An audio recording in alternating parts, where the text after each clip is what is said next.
Om Swastiastu. Kami dari kelompok 4 akan menyampaikan materi critical review sebuah jurnal tentang manajemen likuiditas. Baik, langsung saja kami akan langsung menyampaikan materi-materinya. Untuk materi yang pertama itu langsung masuk ke pendahuluan dari jurnal tersebut. Itu akan saya sendiri yang menyampaikannya. Likuiditas pada umumnya didefinisikan sebagai kepemilikan sumber dana yang memadai untuk memenuhi seluruh kebutuhan dan kewajiban yang akan jatuh tempo. Atau dengan kata lain, kemampuan perusahaan untuk memenuhi kewajiban pada saat ditagih, baik yang dapat diduga maupun yang tidak dapat terduga. Dalam manajemen likuiditas, bank berusaha untuk mempertahankan status rasio likuiditas, memperkecil dana yang menganggur guna meningkatkan pendapatan dengan resiko sekecil mungkin, serta memenuhi kebutuhan cash flow-nya. Jadi, tujuan manajemen likuiditas adalah mencapai cadangan yang dibutuhkan yang telah ditetapkan oleh bank sentral, karena kalau tidak dipenuhi akan dikenakan penalti oleh bank sentral. Kedua, memperkecil dana yang menganggur, karena kalau banyak dana yang menganggur akan mengurangi profitabilitas bank dan mencapai likuiditas yang aman untuk menjaga proyeksi cash flow dalam kondisi yang sangat mendesak. Misalnya, penarikan dana oleh nasabah ataupun pengambilan pinjaman. Dalam likuiditas terdapat dua resiko, yaitu resiko ketika kelebihan dana, di mana dana yang ada dalam bank banyak yang idle. Hal ini akan menimbulkan pengorbanan tingkat bunga yang tinggi. Kedua, resiko ketika kekurangan dana. Akibatnya, dana yang tersedia untuk mencukupi kebutuhan kewajiban jangka pendek menjadi tidak ada. Dan juga akan mendapat penalti dari bank sentral. Kemudian pengelolaan likuiditas sangat penting bagi bank, terutama untuk mengatasi resiko likuiditas yang disebabkan oleh dua hal yang sudah dijelaskan tadi. Untuk menjaga agar resiko likuiditas ini tidak terjadi, kebijakan manajemen likuiditas yang dapat dilakukan antara lain yaitu dengan menjaga aset jangka pendek seperti kas, memelihara earning asetnya yang dapat dijual dengan mudah.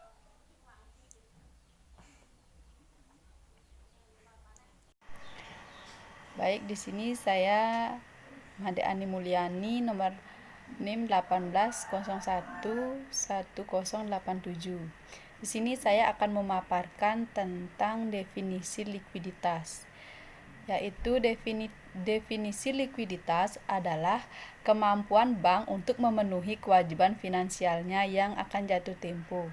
Misalnya, jika bank memiliki sejumlah alat pembayaran pada saat tertentu, ini disebut sebagai kekuatan membayar. Namun, memiliki kekuatan membayar tidak selalu berarti memiliki kemampuan likuiditas. Ada dua pendapat ahli yang mengemukakan pengertian dari manajemen likuiditas. Menurut Duane B. Gardi, manajemen likuiditas adalah perkiraan permintaan dana oleh masyarakat dan penyediaan cadangan untuk memenuhi kebutuhannya. Yang kedua yaitu Olive Giward mengatakan bahwa manajemen likuiditas melibatkan perkiraan kebutuhan dan penyediaan kas secara terus-menerus, baik itu untuk kebutuhan jangka pendek maupun jangka panjang. Yang kedua, saya akan menjelaskan tentang teori manajemen likuiditas. Untuk mengenal lebih jauh tentang manajemen likuiditas, ada beberapa teori yang perlu dipahami, yaitu yang pertama, commercial law theory, yaitu adalah teori manajemen likuiditas yang paling kuno. Teori ini juga disebut dengan Real Bills Doctrine. Dalam teori ini dimunculkan oleh Adam Smith dan bukunya berjudul The World of Nations, yaitu bank hanya boleh memberikan pinjaman dengan surat dagang jangka pendek yang dapat dicairkan dengan sendirinya. Namun, Adapun teori yang disebut juga teori pendapatan yang diharapkan. Menurut teori ini, dana yang dialokasikan atau setiap upaya untuk mengalokasikan dana harus ditunjukkan pada sektor yang fleksibel dan menguntungkan bagi bank. Yang ketiga yaitu the liability management theory.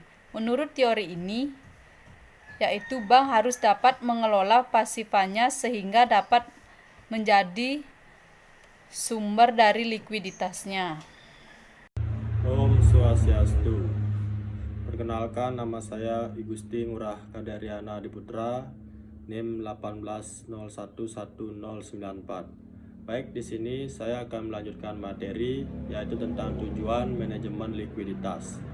Tujuan manajemen likuiditas dibagi menjadi 3, yaitu yang pertama ada menjaga posisi likuiditas bank agar selalu berada pada posisi yang ditentukan bank sentral. Yang kedua, mengelola alat-alat liquid agar selalu dapat memenuhi semua kebutuhan cash flow termasuk kebutuhan yang tidak diperkirakan.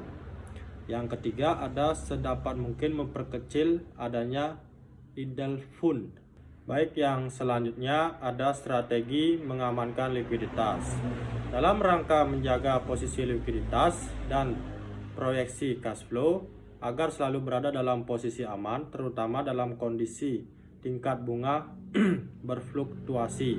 Beberapa strategi yang dapat dikembangkan oleh bank yaitu yang pertama ada memperpanjang jatuh tempo kewajiban bank kecuali bila tingkat bunga cenderung mengalami penurunan. Yang kedua, melakukan diversifikasi sumber dana bank. Yang ketiga, menjaga keseimbangan jangka waktu, aset, dan kewajiban. Dan yang keempat, memperbaiki posisi likuiditas antara lain mengalihkan aset yang kurang marketable menjadi lebih marketable. Baik, bank dianggap liquid apabila 1. Memiliki sejumlah likuiditas atau memegang alat-alat liquid, kas aset atau uang kas rekening pada bank sentral dan bank lainnya sama dengan jumlah kebutuhan likuiditas yang diperkirakan. Yang kedua, memiliki likuiditas kurang dari kebutuhan tetapi bank memiliki surat-surat berharga yang segera dapat dialihkan menjadi kas. Dan yang terakhir, yang ketiga, memiliki kemampuan untuk memperoleh likuiditas dengan cara menciptakan uang, misalnya penggunaan fasilitas diskonto, call money, dan penjualan surat berharga dengan baik. Yang selanjutnya, ketentuan likuiditas wajib minimum, yaitu dibagi menjadi 2. Yang pertama, bank dalam menghimpun dana diwajibkan memelihara sejumlah likuiditas tertentu dari total DPK yang dihimpun oleh bank dalam periode tertentu. Yang kedua, jumlah likuiditas wajib minimum tetap harus ditempatkan dalam rekening giro bank pada bank sentral. Baik, yang selanjutnya, yang keempat, ada sumber-sumber kebutuhan likuiditas. Sumber utama kebutuhan likuiditas bank berasal dari adanya kebutuhan antara lain untuk memenuhi 1. Ketentuan likuiditas wajib atau kas rasio. 2. Saldo rekening minimum pada bank koresponden. Yang ketiga, penarikan simpanan dalam operasional bank sehari-hari. Yang keempat, permintaan kredit dari masyarakat. Baik, yang selanjutnya, yang kelima, yaitu konsep likuiditas. Sejalan dengan pemenuhan kebutuhan likuiditas bank, maka suatu bank dianggap liquid apabila 1. Memiliki sejumlah likuiditas sama dengan jumlah kebutuhan likuiditasnya. Dan yang kedua, memiliki likuiditas kurang dari kebutuhan tetapi bank mempunyai surat-surat lembaga berharga yang segera dapat dialihkan menjadi kas. Di sini saya akan menjelaskan tentang sumber-sumber kebutuhan likuiditas, konsep likuiditas, dan ketentuan likuiditas wajib bank. Yang pertama saya akan menjelaskan tentang sumber-sumber kebutuhan likuiditas, di mana sumber utama kebutuhan likuiditas bank berasal dari adanya kebutuhan antara lain untuk memenuhi yang pertama ketentuan likuiditas wajib atau cash ratio, yang kedua itu saldo rekening minimum pada bank koresponden, yang ketiga itu penarikan simpanan dalam operasional bank sehari-hari, yang keempat itu permintaan kredit dari masyarakat. Selanjutnya saya akan menjelaskan tentang konsep likuiditas, di mana sejalan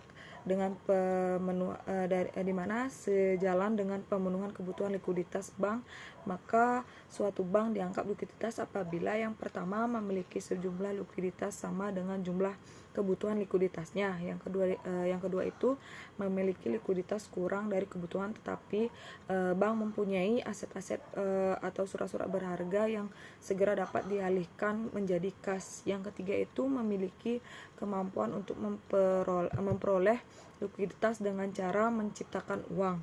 Selanjutnya saya akan menjelaskan tentang ketentuan likuiditas wajib bank. Selanjutnya, ketentuan likuiditas wajib bank. Bank dalam melakukan kegiatan usaha, terutama dalam hal penghimpunan dana, diwajibkan memelihara sejumlah likuiditas tertentu dari total dana pihak ketiga yang dihimpun oleh bank pada suatu periode tertentu. Jumlah likuiditas yang wajib dipelihara oleh setiap bank harus ditempatkan dalam rekening giro bank yang bersangkutan pada Bank Indonesia. Oleh karena itu, likuiditas ini disebut juga giro wajib minimum. Menurut ketentuan, besarnya giro wajib minimum rupiah adalah 5% dari total dana pihak ketiga rupiah yang dihitung rata-rata harian dalam 1 minggu. Posisi likuiditas wajib minimum tersebut harus dilaporkan kepada Bank Indonesia. Ketentuan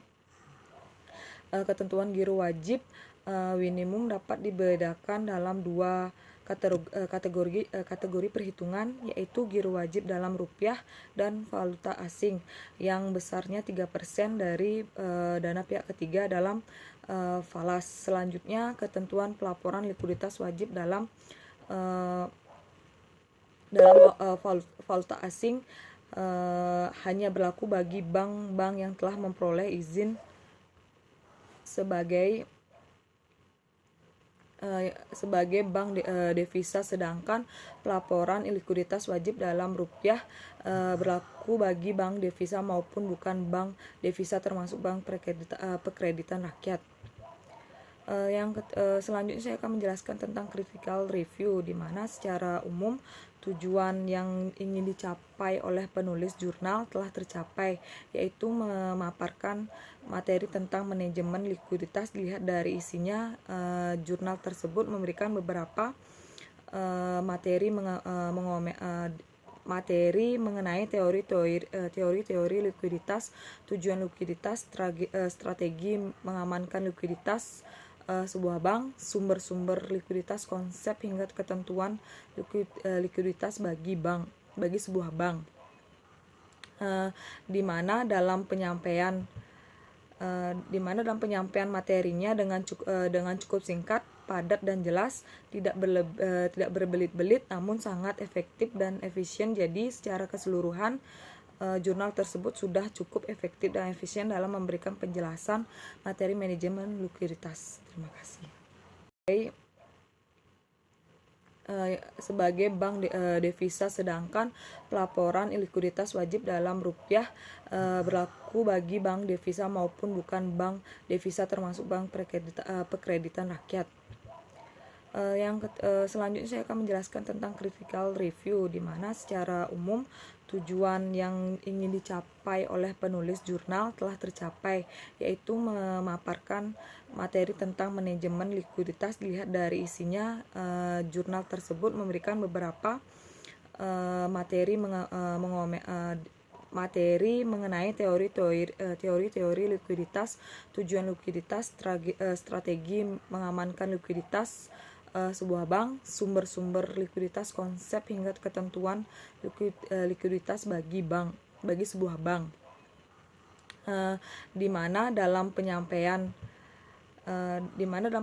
materinya dengan cukup singkat, padat dan jelas, tidak berbelit-belit, namun sangat efektif dan efisien. Jadi secara keseluruhan jurnal tersebut sudah cukup efektif dan efisien dalam memberikan penjelasan materi manajemen likuiditas. Terima kasih.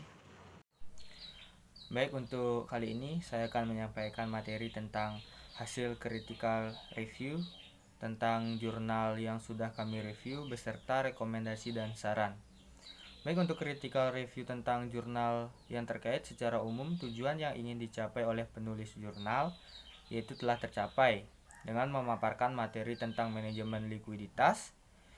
Kemudian dilihat dari isinya, jurnal tersebut memberikan beberapa materi mengenai teori-teori likuiditas, tujuan likuiditas, strategi mengamankan likuiditas sebuah bank, sumber-sumber likuiditas, konsep hingga ketentuan likuiditas bagi sebuah bank, di mana dalam penyampaian materinya dengan cukup singkat, padat, dan jelas, namun tidak berbelit-belit dan cukup efektif dan efisien. Jadi secara keseluruhan, jurnal tersebut sudah cukup efektif dan efisien dalam memberikan penjelasan mengenai materi tentang manajemen likuiditas. Kemudian terkait rekomendasi dan sarannya, bagi bank dan lembaga keuangan lainnya, memang harus sangat memperhatikan dan mengerti tentang manajemen likuiditas, mengingat begitu pentingnya bagi kelangsungan lembaga. Apabila salah sedikit saja dalam memperhitungkan, maka hal buruk dapat terjadi bagi lembaga itu sendiri, baik itu bank maupun lembaga keuangan lainnya. Terima kasih. Baik, sekian presentasi dari kelompok kami tentang critical review dari jurnal manajemen likuiditas. Apabila ada materi yang kurang ataupun kesalahan presentasi dari kelompok kami mohon maaf dan terima kasih atas perhatiannya. Om Santi Santi Santi.